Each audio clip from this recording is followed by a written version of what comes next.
बिस्मिल्लाहिर्रहमानिर्रहीम। Ladies and gentleman, अस्सलामु अलैकुम वरहमतुल्लाहि वबरकातुहू।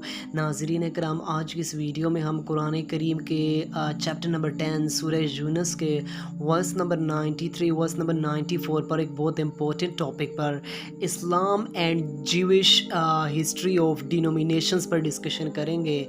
आप सबसे गुजारिश है कि अगर आपको हमारा मैसेज पसंद आए तो हमारे इस पैगाम को अपनी कम्युनिटी के दीगर अफराद तक भी शेयर कीजिए और इस कार खैर में हमारा साथ दीजिए।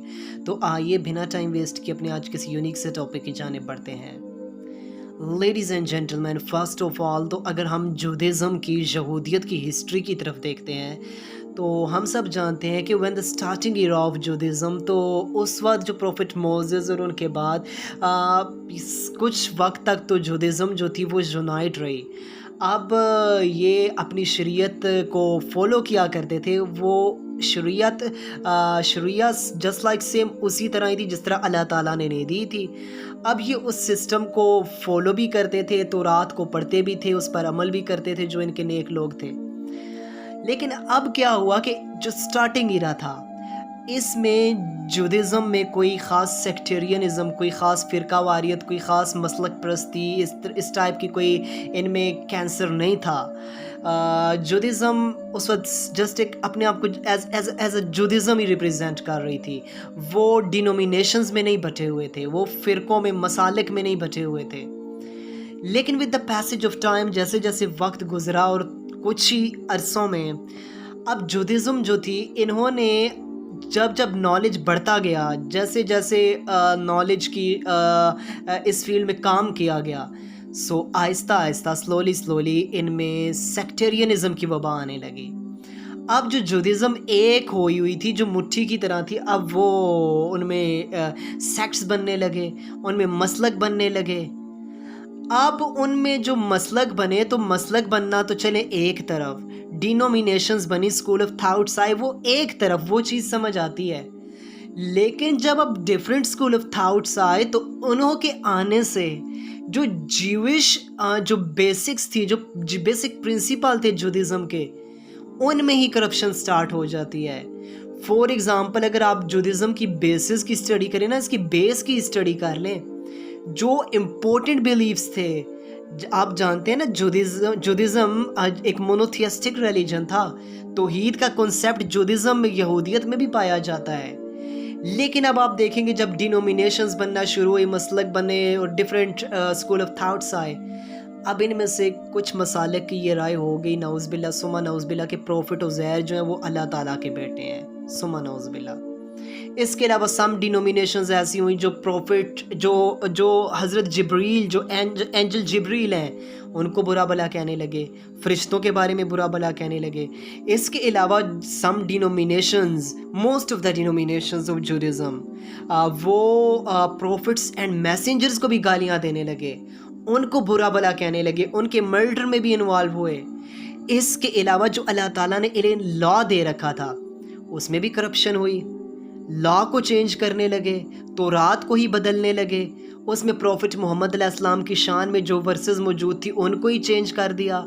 इसके अलावा यूजरी को, सूद को, इंटरेस्ट को, ब्राइबरी को ये सपोर्ट करने लगे, इसको इन्होंने हलाल करार दे दिया और एंटी ज्यूइश मार्केटिंग को पूरी तरह सपोर्ट किया।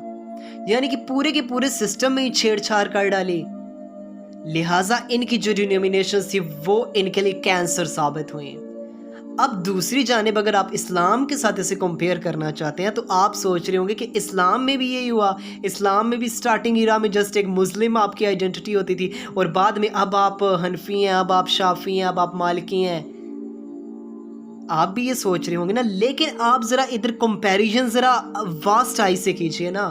अब देखें, मिसाल के तौर पे अगर हम कहते हैं कि इस्लाम में भी डिफरेंट स्कूल ऑफ थॉट्स आए, अब देखें, जो मिसाल के तौर पे हनफी स्कूल ऑफ लॉ है, हम्बली स्कूल ऑफ लॉ है, शाफी स्कूल ऑफ लॉ है, मालिकी स्कूल ऑफ लॉ है, 4 स्कूल ऑफ थॉट्स की आप स्टडी करें ना, आप देखेंगे जो इस पे कुरान और हदीस में और जो शरिया लेवल की बातें हैं, जो एक आपके पास लॉ अल्लाह ताला ने दिया है, उसमें तो ये सब के सब एक हैं, उसमें तो किसी किस्म का कोई इख्तिलाफ नहीं है। आप देख लेना جو چیز قرآن نے حرام قرار دی، جو چیز حدیث سے منع کی گئی، وہ تو تمام اسکول آف تھاٹس اس پر متفق ہیں۔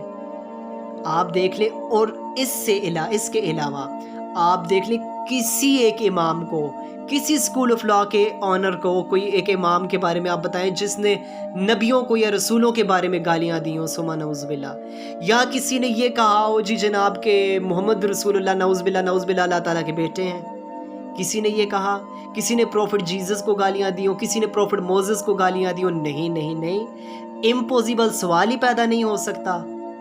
ہاں، جو آپ کہتے ہیں کہ امت مسلمہ میں مسلمز میں بھی اختلافات ہیں، تو وہ اختلافات جو ہیں ان اسکول آف تھاٹس میں بھی وہ عبادات کی لیول تک ہیں، وہ پریئرز ورچوز پر اختلافات ہیں۔ جب ہم اس پہ بہت پیک پہ چلے جاتے ہیں تو وہ ریلیجس ایکسٹریمزم ہم اسے بنا دیتے ہیں، ہم کفر کے فتوے لگا دیتے ہیں۔ نہیں تو سسٹم میں ہم سب ایک ہیں، ہم قرآن اور حدیث کے سائے تلے تو ایک ہیں۔ جو حرام چیزیں ہیں، پروہیبیٹڈ چیزیں ہیں، وہ تو تمام اسکول آف تھاٹس اس کو مانتے ہیں کہ یہ واقعی حرام ہے، ان سے اللہ تعالیٰ نے منع کیا ہے۔ اور اس کے علاوہ آپ سب جانتے ہیں کہ جس طرح آپ سوچتے ہوں گے کہ اجتہاد جو شریعہ لاء کی تھرڈ ٹرم ہے، اس کی تھرڈ سورس ہے، تو اجتہاد کی ہمیں اجازت دی گئی ہے، لیکن آپ دیکھیں اجتہاد میں بھی اگر ہمارے جو جیورسٹ ہیں وہ کوئی فیصلہ کریں نا، تو وہ قرآن اور حدیث کو چیلنج نہیں کر سکتے، اس کے ساتھ نہیں ٹکرا سکتے، اس کی ریٹ کو چیلنج ہی نہیں کیا جا سکتا۔ اب جودھزم میں یہ ہوا تھا کہ انہوں نے تو تورات کو ہی چیلنج کر دیا تھا نا، انہوں نے اس سسٹم کو ہی چیلنج کر دیا تھا، لیکن ہمارے ہاں اگر اجتہاد کی اجازت ہے بھی، لیکن ہم قرآن حدیث بلکہ صحابہ کرام کے بھی جو ان کے اقوال ہیں یا تبع تابعین کے، تو ہم تو ان پر بھی جا کر نہیں کہیں ٹکراتے۔ تو لہٰذا کافی ڈیفرنس ہے۔ اسکول آف تھاٹس واقعی اسلام میں بھی بنے، لیکن اسلام میں جو اسکول آف تھاٹس ہیں ان میں اس لیول کے کلیشز نہیں ہیں اور اس لیول کی چینجنگز نہیں آپ دیکھ سکتے۔ قرآن اور حدیث ایگزیکٹ اسی طرح موجود ہیں جس طرح سے 1400 سال قبل موجود تھے۔